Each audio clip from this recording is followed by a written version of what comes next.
Comunismo. Historia de una ilusión.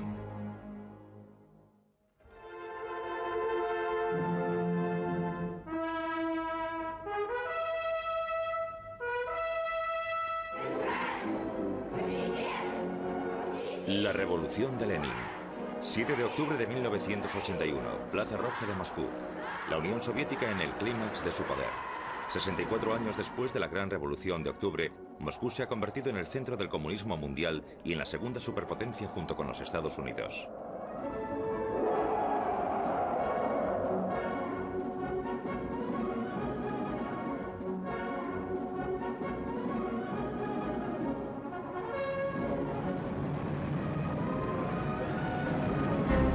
En 1991 los tanques atraviesan una vez más las calles de Moscú.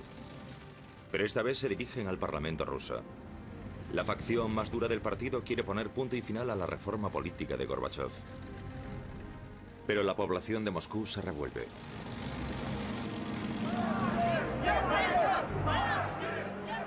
Boris Yeltsin, el primer presidente de la Federación Rusa nombrado en unas elecciones libres, subido a un tanque blindado, apela al pueblo para que oponga resistencia a los tanques putschistas. El putsch fracasa y con él el mayor experimento social y político del siglo XX. Yeltsin ofrece esperanza para una nueva política post-Gorbachov tras el fallecimiento del imperio. ¿El fin de la Unión Soviética significa también el fin de la idea de comunismo? Una idea que ha cautivado la imaginación de gente de todas partes del mundo durante décadas. ¿Cómo se puede explicar el colapso del sistema comunista, la caída desde el poder mundial a la nada política? El sistema fue incapaz de reformarse a sí mismo. Esa es la clave del asunto. Las razones parten de los experimentos precipitados de Gorbachov. No tengo ninguna duda sobre eso. Considero que la idea de crear una sociedad perfecta, yendo en contra de la naturaleza humana, está muerta, porque el error fundamental del comunismo ha sido simplemente el de no comprender la naturaleza humana. El sistema soviético fracasó debido a su absurda idea de que una civilización no podía afrontar los retos de la modernización a través de la industria y de la tecnología informática. Ni los propios burócratas creían ya en el sistema. La gente del partido se hizo cada vez más cínica y corrupta y actuaban maquinalmente, sin ningún tipo de vigor moral. El presidente Reagan estuvo en el sitio adecuado en el momento oportuno. Se encontró al oso muerto y dijo: "Lo he matado yo". Alguna gente que llegó al poder nunca debió haber llegado. No tenían nada que ver con la realización de la idea del comunismo. El comunismo como ideología ha sido emancipadora y como sistema de gobierno opresivo. El mito de la Revolución de Octubre. El asalto al Palacio de Invierno, sede del gobierno, el 25 de octubre de 1917, según el calendario gregoriano ruso. Leyenda y realidad. El famoso director de cine, Sergei Eisenstein, ilustró esos dramáticos acontecimientos con imágenes impactantes. En su película Octubre, las masas revolucionarias, lideradas por Lenin, asaltan el palacio. Su propósito, deponer a un gobierno corrupto. Pero en realidad Lenin no estuvo allí. La famosa película era propaganda. La verdad era completamente diferente. Nadie se dio cuenta de la revolución bolchevique. Fue por la noche cuando tomaron los puentes, los bancos y todo lo demás. A la mañana siguiente, los bolcheviques estaban en el poder. La mañana posterior al golpe, el palacio se vio sitiado por curiosos. Apenas había daños, solo unos cuantos cristales rotos. En el Palacio de Invierno no se destruyó ninguna obra de arte. En la bodega se destruyó todo. Por lo tanto, la Guardia Roja pudo... Se bebieron todos los vinos, de 100 o 200 años, los coñacs y todo lo demás acabó roto. Una verdadera pena. Los responsables de todo eso fueron varios cientos de miembros de la Guardia Roja y marinos bajo el mando de Leo Trotsky. Fue la primera evidencia de su talento como estratega. Trotsky, que inició el golpe, dijo una vez: que un ejército disciplinado y leal habría sido suficiente para frustrar el golpe, pero tal ejército no existía. El gran vencedor de la revolución bolchevique es Lenin. Su voluntad inflexible dirigida a alcanzar el poder le ayudó a imponerse dentro de su propio partido para hacerlo luego en toda Rusia. Vladimir Ilich Ulyanov nacía en 1870 en la localidad rural de Simbirsk, hijo de un inspector de enseñanza. Su madre, hija de un aristócrata, es una demócrata ilustrada que transmite sus ideales a sus hijos. Vladimir demuestra talento y una inteligencia extraordinaria como alumno. Cuando su hermano Alexander es ejecutado en 1887 por participar en el intento fallido del asesinato del zar, Vladimir elige también el camino de la revolución. Unos años después adopta el nombre de guerra de Lenin. Mirando a nuestros líderes, desde Lenin a Putin, proceden todos de la clase obrera, campesinos o trabajadores con una educación elevada. Todos, excepto el propio Lenin, y eso es crucial. Lenin pertenecía a la aristocracia y de ese modo entrelazó lo antiguo con lo moderno. La actitud de Lenin hacia la autocracia rusa apenas difería de la facción radical, de la denominada inteligencia revolucionaria rusa. Para ellos, el régimen zarista era la encarnación del mal. El zar Nicolás II gobierna un país que se extiende desde Varsovia hasta Vladivostok. Un monarca autocrático que solo respondía ante Dios y ante él mismo. Sus aliados pertenecían a una aristocracia que había repartido el país entre ellos. Una clase alta reducida pero inmensamente rica. Rusia se compone de una sociedad agraria. El 80% de sus 135 millones de habitantes se dedican a la agricultura. La servidumbre de los campesinos es abolida en 1861, convirtiéndolos en ciudadanos libres, pero siguen sin poseer las tierras. Comparados con los campesinos, eran pocos los trabajadores industriales, 3 millones. Muchos campesinos huyeron de la pobreza del campo a las grandes ciudades. En las pocas fábricas que había en San Petersburgo, Moscú y Minsk, trabajaban por unos sueldos míseros, a menudo durante 18 horas al día. La población vivía en unas condiciones totalmente infrahumanas, alienada, todos hacinados en pequeñas viviendas.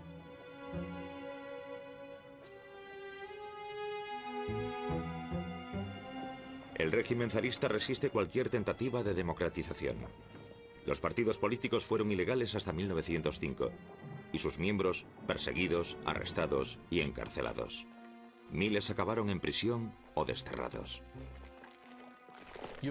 Cuanto más atrasado está un país, más probabilidades hay de que se produzcan acciones de protesta violentas. Y cuanto mayor sea la presión ejercida por el Estado, la policía y los militares sobre una sociedad, menores son las posibilidades de que los objetivos marcados por los movimientos socialistas se lleven a cabo por medios democráticos.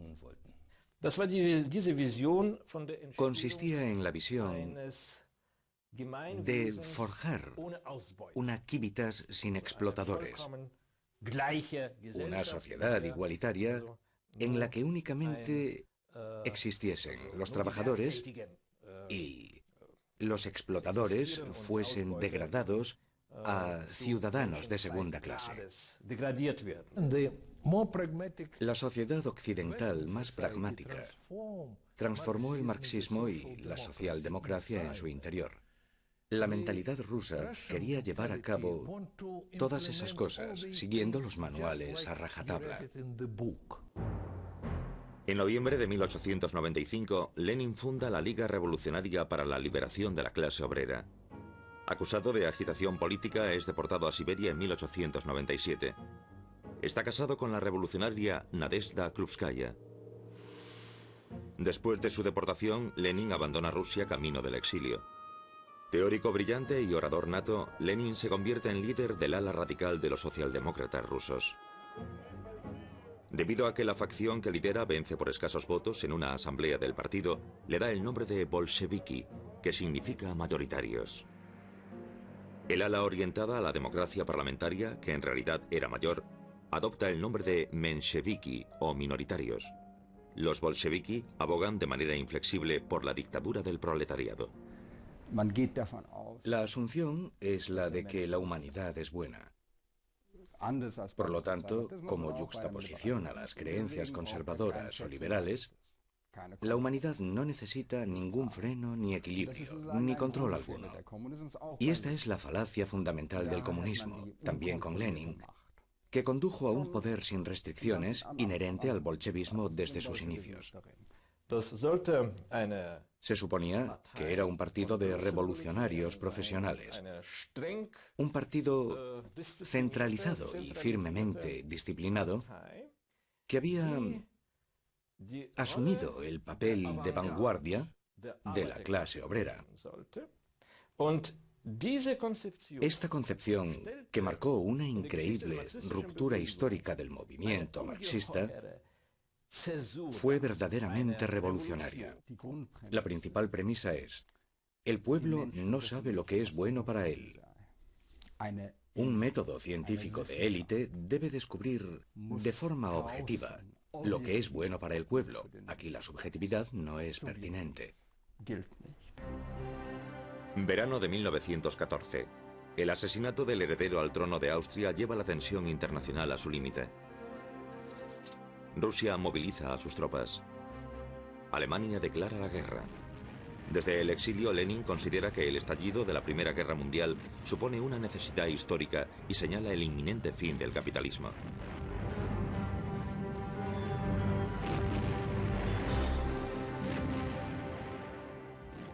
Las privaciones de la guerra intensifican la tensión económica y política en Rusia. La multitud protesta contra el hambre, la guerra, el gobierno y el zar. Nicolás II se ve obligado a abdicar después de la Revolución de Febrero. Se forma un gobierno provisional y consejos de trabajadores y soldados a lo largo de todo el país, los soviets. Las diferencias irreconciliables entre el gobierno parlamentario burgués de Kerensky y los soviets radicales impedían buscar soluciones a problemas urgentes. Mientras la guerra causaba estragos en la mayor parte de Europa, Lenin, exiliado en Zúrich, formulaba su programa radical. Rechazaba una república parlamentaria y en su famosa tesis de abril pide la supresión del gobierno provisional y la asunción del poder por parte de los soviets. La reacción de los camaradas de Lenin en Rusia es poco entusiasta. Uno puede llegar a pensar que el largo exilio de Lenin no le permitía una comprensión acertada de la realidad rusa, que había perdido todo contacto con ella. La solidaridad de todas las fuerzas revolucionarias estaba al orden del día.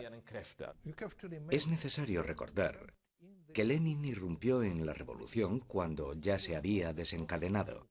Él no fue la persona que comenzó realmente la revolución. En esa época él vivía en Suiza, bebía cerveza y discutía sobre economía alemana.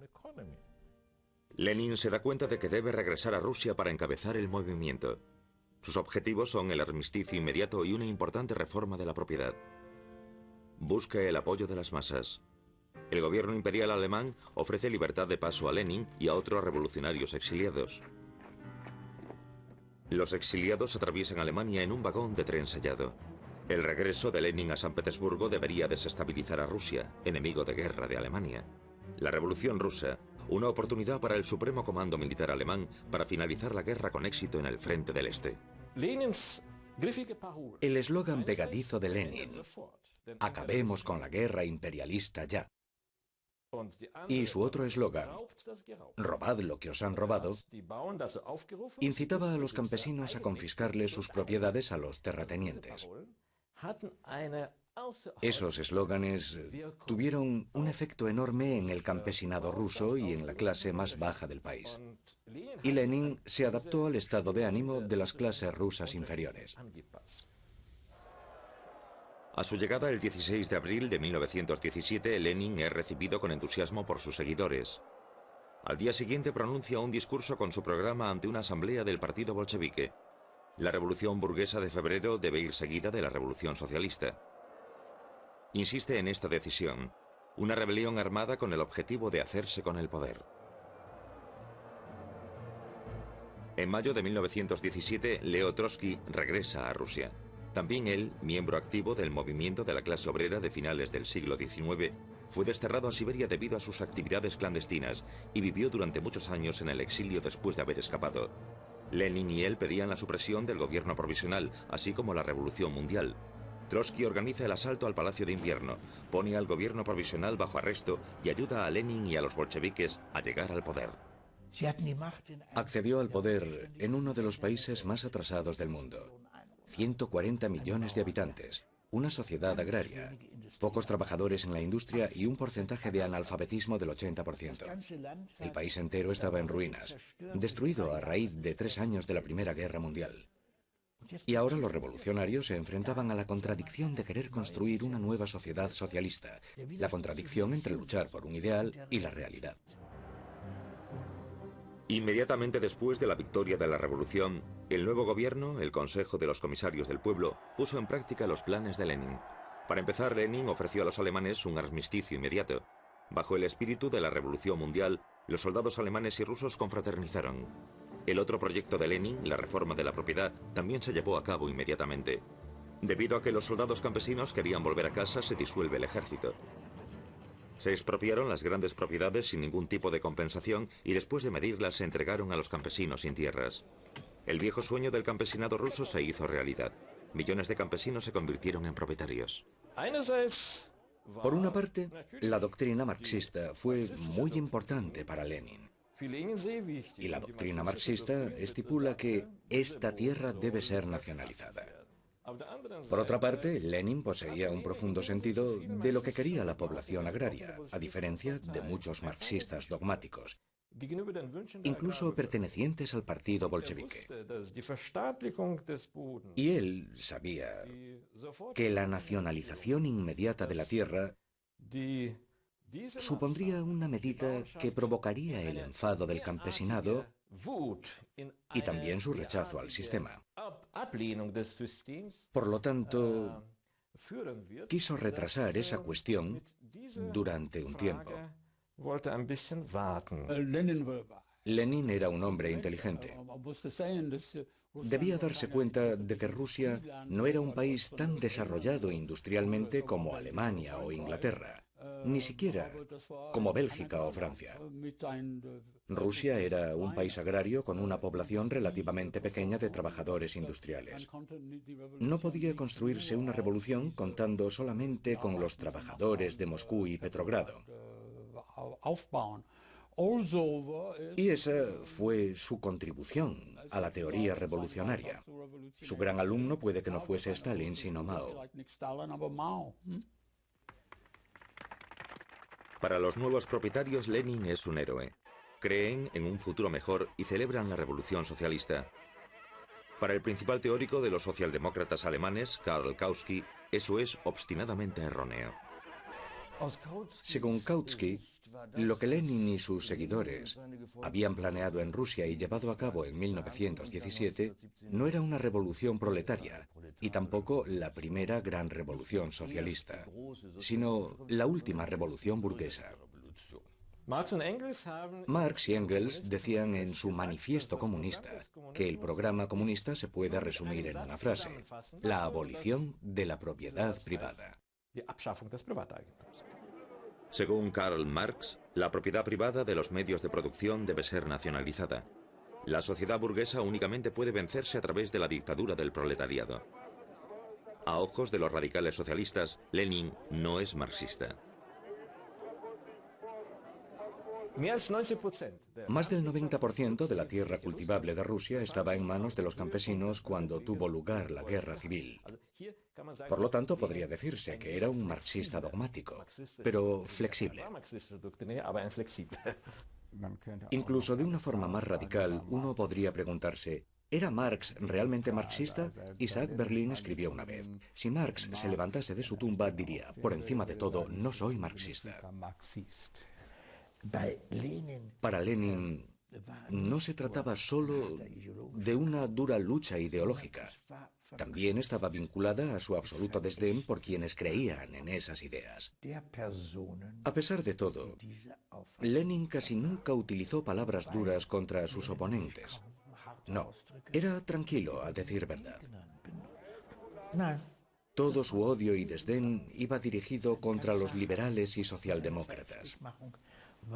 Sin embargo, deberían estar mucho más próximos a él que sus auténticos adversarios. El 25 de noviembre de 1917 se celebran las primeras elecciones libres en Rusia. Por primera vez en la historia las mujeres tenían derecho a voto. Vence el Partido de los Socialrevolucionarios. Los bolcheviques consiguen solo la cuarta parte de los votos. Lenin presiente que su poder está en peligro y en diciembre crea la Policía Secreta Nacional, la Checa. Los bolcheviques, como todos los partidos de izquierda o de centro, lucharon contra el régimen zarista y por una asamblea constitucional resultante de unas elecciones libres con votos secretos. Finalmente, en noviembre de 1917, tales elecciones tienen lugar. Y a principios de enero de 1918 se forma la Asamblea Constitucional, dejando patente que el 70% de sus miembros pertenecían a un partido campesino. Cuando el 18 de enero de 1918, en su primera reunión, los diputados de la Asamblea Constitucional votan en contra de que se transfiera todo el poder a los soviets, Lenin abandona la sala. Fue la última reunión que permitieron los bolcheviques. Y luego, siguiendo las órdenes de Lenin, la reunión se interrumpió y se disolvió. Al día siguiente, Lenin manda cerrar las puertas y arrestar a los diputados. Ese hecho marca el fin de la democracia en Rusia, después de tan solo un día. Tras la violenta disolución de la Asamblea Constitucional, los bolcheviques rebatieron el principio democrático de adaptarse al deseo de la mayoría. Eso significa que no podían gobernar esa mayoría que los rechazaba, más que con la fuerza y con métodos dictatoriales. La Checa se instala en la Plaza Lubianka, en el centro de Moscú. El primer jefe de la policía secreta del régimen soviético es Félix Dzerzhinsky, un confidente de Lenin. Bajo el mando de Dzerzhinsky, la Checa se convierte en el instrumento más importante para mantener el poder. La Checa, la policía secreta, no se enfrentó únicamente a los que se oponían a la revolución, sino principalmente a los mencheviques y socialrevolucionarios, partidarios de la revolución, pero que no eran bolcheviques. Lenin no estaba a favor de acabar con la autoridad. Decía, la democracia socialista es la democracia burguesa sin la burguesía. La cultura socialista es la continuación de la cultura burguesa sin la burguesía, etcétera, etcétera. El Estado socialista es la continuación del Estado burgués sin la burguesía, sin explotación, etcétera, etcétera. Lenin y Dzerzhinsky tenían un enorme aparato de Estado a su disposición para combatir lo que ellos denominaban la irracionalidad de las masas. Las cárceles de la época zarista no bastaban para acoger a todos los prisioneros capturados por la Checa. Solo 3 meses después de la Revolución de Octubre, los disidentes son enviados a campos de trabajo y sus familiares tratados con el mismo grado de responsabilidad. El confinamiento, la tortura y la muerte son los métodos utilizados por la policía secreta para, según palabras de Dzerzhinsky, salvar la revolución. Este es un intento de adaptar la realidad a la utopía. Una utopía extraída de la realidad. Y esa realidad se revela. Así que uno intenta adaptar esa realidad a la fuerza. Por ello, yo diría que ese intento llevó inevitablemente al terror, porque es imposible crear un paraíso social en la Tierra. Si quieres crear un paraíso en la Tierra, ¿no está justificado? Un poco de terror aquí y allá, si el resultado final es el paraíso. Los bolcheviques llamaron a su sangriento procedimiento terror rojo. En el famoso decreto El Terror Rojo se dice: en la situación actual es necesario asegurar el corazón de la patria por medio del terror. Para proteger a la Unión Soviética de sus enemigos de clase, estos serán aislados en campos de concentración. Las personas relacionadas con organizaciones de la Guardia Blanca con conspiraciones o revueltas acabarán muertas.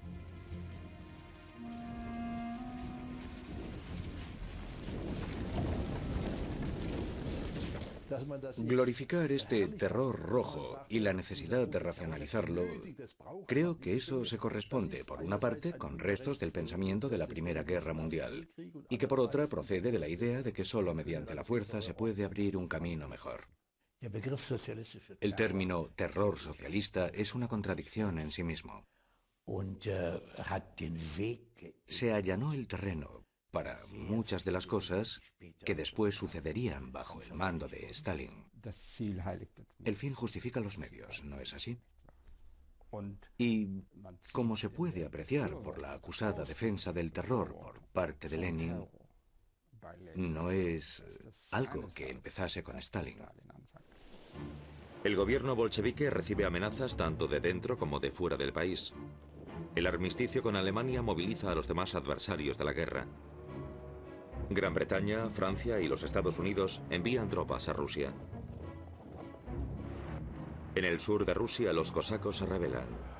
Los propios aliados, junto con los antiguos contingentes de las tropas zaristas, forman el denominado Ejército Blanco. Para la mayoría de la población rusa, los campesinos y los obreros que rechazaban el bolchevismo, el Ejército Blanco representaba el antiguo régimen. El mismo antiguo régimen que restituiría el sistema de clases que los bolcheviques habían abolido en 1917. Lenin encarga a Trotsky la formación del Ejército Rojo con obreros y campesinos.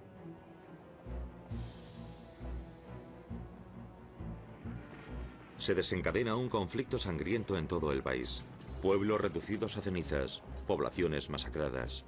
El gobierno afianza su poder a través del terror. Los prisioneros son asesinados.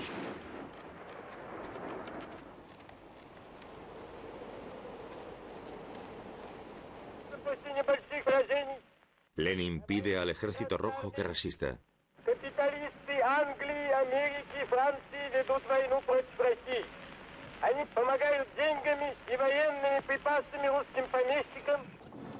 En el verano de 1918 el Ejército Rojo se retira y la revolución está en peligro. Lenin confía en el apoyo de Alemania. Y luego ese objetivo a gran escala que se fijaron. Estamos en vísperas de la Revolución Mundial. Es de lamentar que estemos haciendo esto ahora en Moscú, pero no hay duda, dice Trotsky, de que dentro de pocas semanas estaremos celebrando nuestros congresos de la Internacional Comunista en Berlín, en París y en Londres. ¡Qué optimismo! Y también aquí, en los Estados Unidos, se produjeron grandes huelgas industriales y disturbios. Problemas de regulación, reajustes económicos y sociales después de la guerra. Nuestras élites en aquel entonces tenían mucho miedo de que tales corrientes revolucionarias nos pudiesen alcanzar. Los bolcheviques ganaron poder en Rusia con el propósito de iniciar una revolución mundial. Por lo tanto, pensaban que la guerra mundial, que había hecho añicos el orden capitalista existente, era la única oportunidad de los partidos proletarios para abolir el capitalismo de una vez por todas. La verdadera victoria de la revolución del proletariado debía tener lugar en Occidente, según Lenin. Después de perder la guerra, la revolución llega a Alemania. Se produce la escisión del SPD para dar lugar a los socialdemócratas de la mayoría e independientes, el USPD, y a la revolucionaria Liga Espartaquista que sigue el modelo de la Revolución Rusa. En estas grabaciones el diputado del SPD y presidente del Parlamento, Philipp Scheidemann, informa. Ya en la mañana del 9 de noviembre de 1918, el Reichstag parecía un campamento militar. Obreros y soldados entraban y salían. muchos llevando armas. Eber y yo nos sentamos ansiosos en el comedor con algunos amigos. Como era habitual, solo se sirvió una sopa aguada. Luego, un grupo de obreros y soldados irrumpieron en la estancia y vinieron directos a nuestra mesa. 50 personas gritando a la vez. Scheidemann, ven con nosotros. Philip, tienes que salir y hablar. Liebknecht quiere declarar una república soviética. ¿Qué? La situación estaba clara para mí. ¿Alemania una provincia de Rusia? ¿Una rama soviética? No y 1000 veces no. Vi la locura soviética ante mí. El reino zarista del terror sustituido por uno bolchevique. No, no, eso en Alemania no, con todo lo que se estaba sufriendo ya. Para anticiparse a Karl Liebknecht, Philipp Scheidemann declara a Alemania como república democrática. No debe suceder nada que deshonre el movimiento obrero. Manteneos unidos, leales y honrad vuestro deber. La vieja y corrompida monarquía se ha derrumbado. Larga vida a la nueva. Larga vida a la República Alemana. Entre los herederos políticos de Marx y Engels sobreviene una contienda fraternal. Mientras los socialdemócratas de la mayoría de Scheidemann eligen el camino de la democracia parlamentaria, la izquierda radical lucha por el sistema del Consejo Obrero Soviético. Todo el poder para los consejos obreros. Este fue el eslogan de la Liga Espartaquista fundada en 1916 por Karl Liebknecht y Rosa Luxemburgo.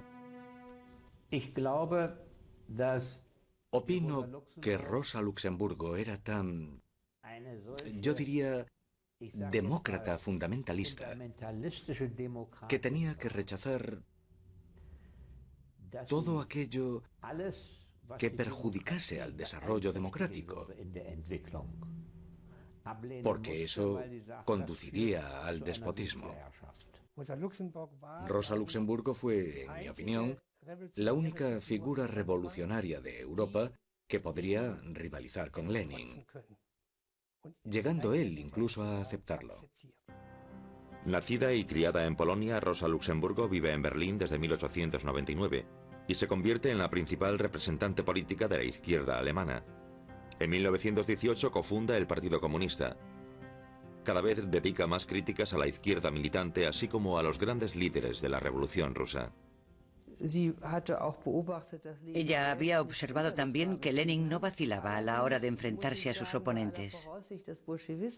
Sin embargo, debo decirlo, a pesar de la previsión del bolchevismo, si mira sus bases políticas y especialmente su famosa frase sobre que la libertad siempre será la libertad de aquellos que piensan diferente, te das cuenta de que lo que ella pensaba y quería no era tan liberal y pluralista como podría parecer a primera vista.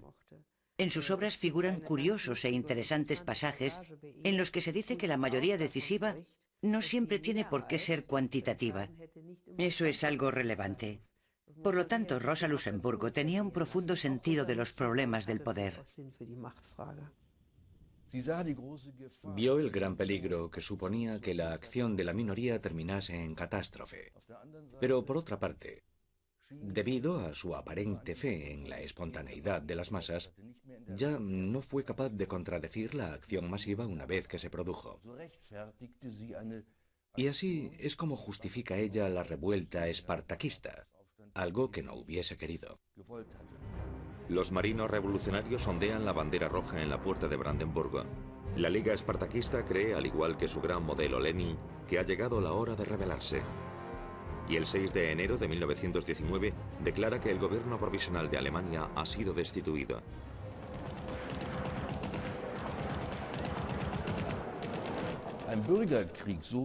Una guerra civil, como Rosa Luxemburgo la imaginaba, debía declararse en Alemania, y no quedarse limitada únicamente a Alemania, sino movilizar a los aliados. Eso significaba prolongar la guerra mundial, y eso era una irresponsabilidad a ojos de los gobernantes socialdemócratas, lo peor que podía imaginarse. Para luchar contra los rebeldes, las tropas del gobierno recibieron el apoyo de los Freikorps, tropas voluntarias formadas a partir de la disolución del ejército imperial. La revuelta se sofoca con una auténtica carnicería. Karl Liebknecht y Rosa Luxemburgo son arrestados y posteriormente asesinados por miembros de los Freikorps. Si los partidarios de la lucha de clases revolucionaria no se hubiesen extinguido del sistema socialdemócrata, y si el sistema socialdemócrata se hubiese adherido al dogma de la lucha de clases y al rechazo riguroso a cualquier cooperación con los partidos burgueses, entonces la democracia parlamentaria, denominada la República de Weimar, jamás habría existido. Además, la facción de los socialdemócratas de la mayoría nunca habría sido capaz de hacer lo que debería hacer para asegurar el desarrollo democrático en Alemania, es decir, colaborar con los partidos burgueses moderados. Tanto el requisito previo como el lastre de la República de Weimar fue la división del movimiento obrero durante la Primera Guerra Mundial. El 19 de enero de 1918 se elige el Congreso Constitucional de la República de Weimar. Los vencedores son los partidos burgueses. Alemania es ahora una democracia parlamentaria y una república federal. La revolución siguiendo el modelo ruso ha fracasado.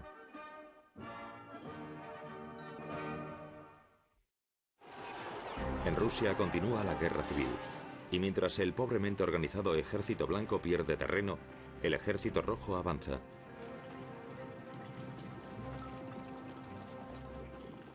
Leo Trotsky forma un ejército de 5 millones de soldados. En su famoso tren blindado se dirige al precario campo de batalla y refuerza la disciplina. Los desertores acaban muertos inmediatamente. Las tropas soviéticas vencen al Ejército Blanco y a sus aliados extranjeros.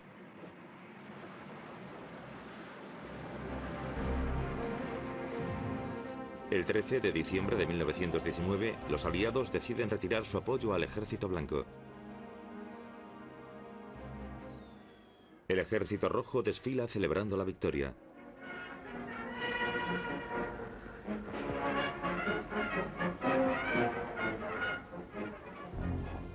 La guerra civil tiene una terrible consecuencia. Los comisarios rojos o bolcheviques son enviados a confiscar comida para el ejército. Los campesinos se rebelan. No atienden ya a sus campos. Y antes de permitir que les arrebaten sus provisiones, prefieren incendiar sus propios graneros. Rusia experimenta la peor época de hambre de su historia. Mueren más de 5 millones de personas. Lenin y sus bolcheviques han ganado la guerra civil. La lucha por el poder queda resuelta y Rusia es el único país en el que la revolución comunista sale victoriosa. Todos los demás comunistas estaban en partidos pequeños, no muchos. De vez en cuando se rebelaban.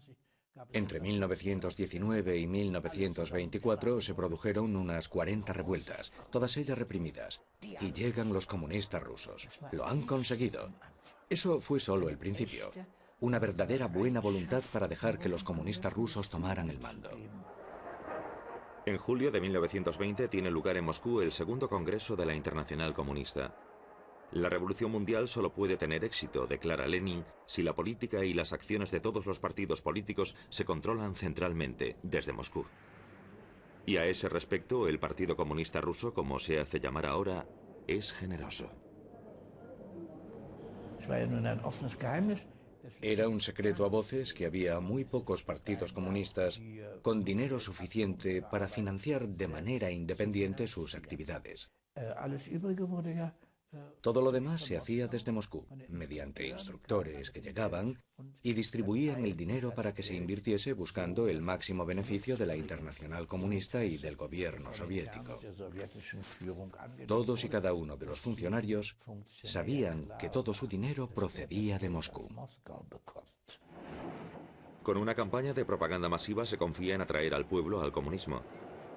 Se envían obreros del partido al campo en trenes especiales para enseñar al pueblo a leer y escribir, a la vez que exponen sus ideas. Tras la opresión y la explotación del pasado, el proletariado debe asumir ahora el liderazgo. En las fábricas decidirán los trabajadores. Se abolirá el sistema de beneficios. Se construirán viviendas, hospitales y escuelas. De ahora en adelante, todo lo que se haga será en beneficio del pueblo. Y serán los comunistas los que muestren el camino hacia ese futuro glorioso.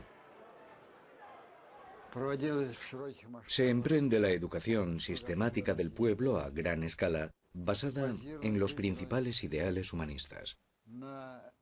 Uno debe tener en cuenta que el nivel de desarrollo de nuestra sociedad y nuestro Estado no era muy alto en esa época, si se puede decir así. Estábamos empezando a emanciparnos de la oscuridad, el desorden y el analfabetismo que constituía el legado de la Rusia zarista. El 76% de la población era analfabeta. A principios de los años 40, habíamos alcanzado un porcentaje de alfabetización de casi el 100%. Les llevamos cultura y conocimiento al pueblo, acrecentamos su intelecto. Y no iba dirigido solamente a unos pocos, sino a toda la población. Al mismo tiempo, por supuesto, también existía un elemento intimidatorio hacia aquellos que todavía creían en el viejo orden y que tenían una concepción diferente del poder del Estado. Utilizando el mismo método con el que habían ganado la guerra civil, los bolcheviques querían reconstruir el país.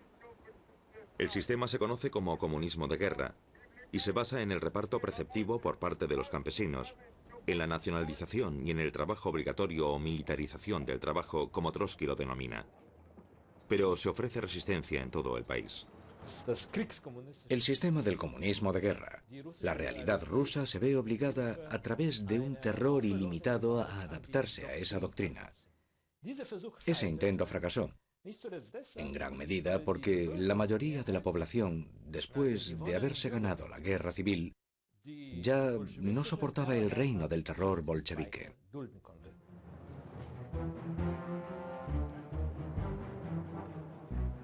En enero de 1921, los trabajadores de Petrogrado inician una huelga. El gobierno responde con ley marcial y se producen arrestos arbitrarios en masa. El 28 de febrero de 1921, 16.000 marinos se unen a los trabajadores en huelga. Apelan al pueblo. Ha llegado el momento de quitar de en medio a los comisarios autócratas. Todo el poder para los soviéticos, ningún poder para el partido. Los huelguistas piden el fin de la opresión, del terror y de las detenciones. Piden que se restituyan las libertades conseguidas en la revolución. También las elecciones con votos secretos, la libertad de expresión y la formación de otros partidos.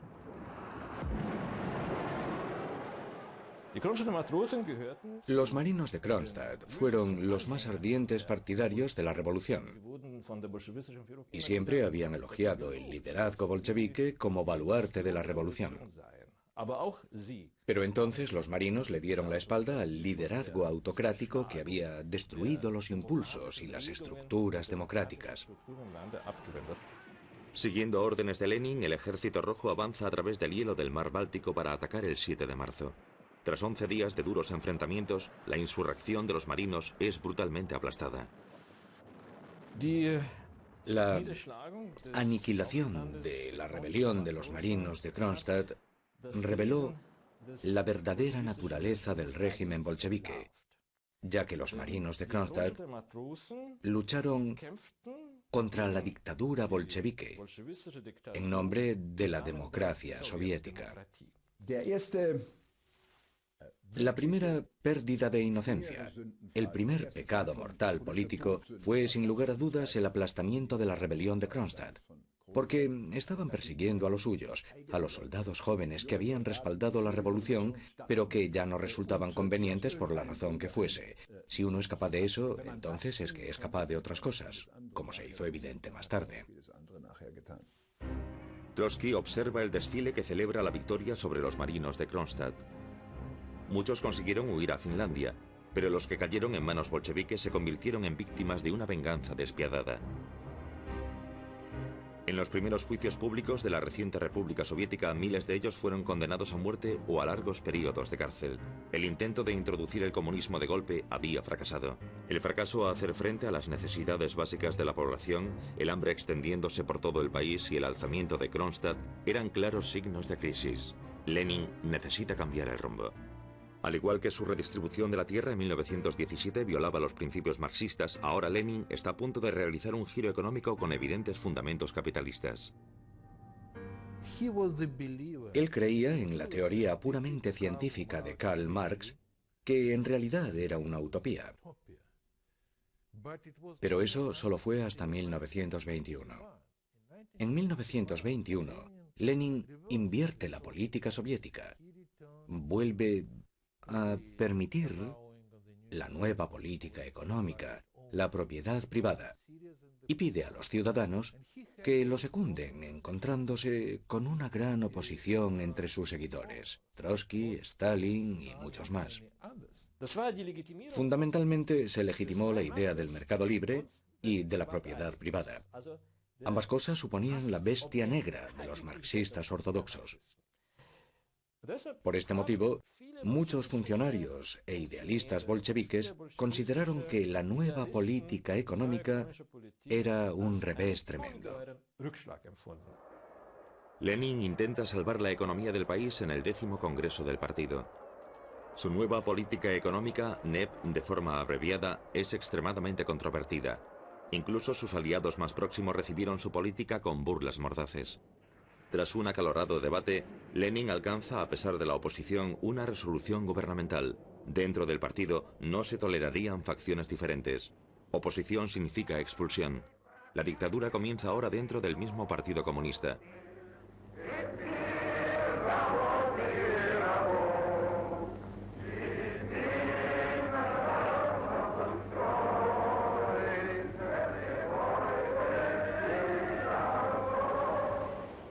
La economía rusa se recupera.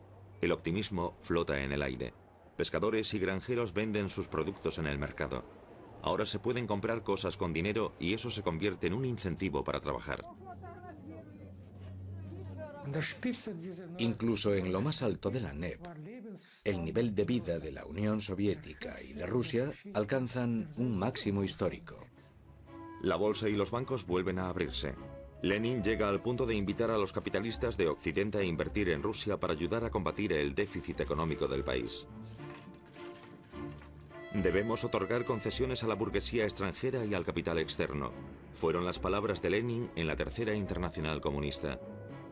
Pero muchos de sus camaradas estaban convencidos de que la nueva economía de Lenin traicionaría los principios básicos de la revolución. ¿Y cuál fue entonces la reacción de Stalin a esas propuestas? Que eran producto de una mente enferma.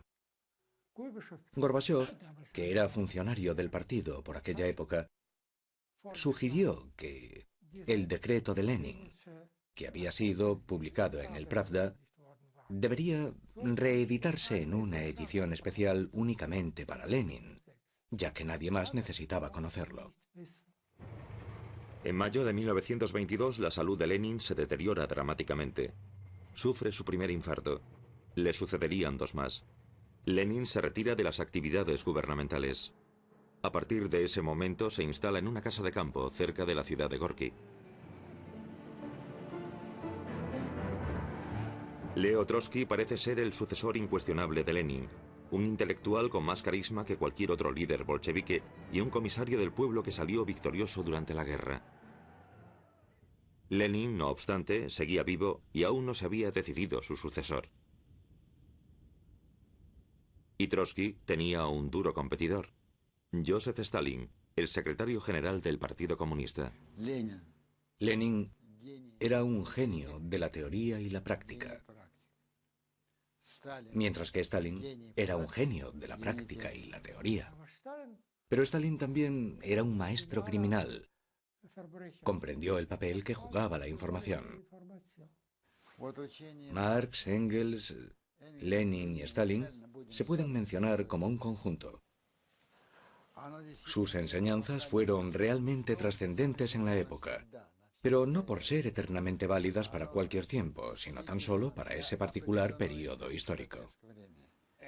Lenin era como un artesano en lo que se refiere a descubrir a sus enemigos políticos y poder así destruirlos. Pero podemos decir que Stalin convirtió ese concepto en una industria. La diferencia entre Lenin y sus seguidores era que tras 4 años Lenin comprendió: ya es suficiente, no funciona.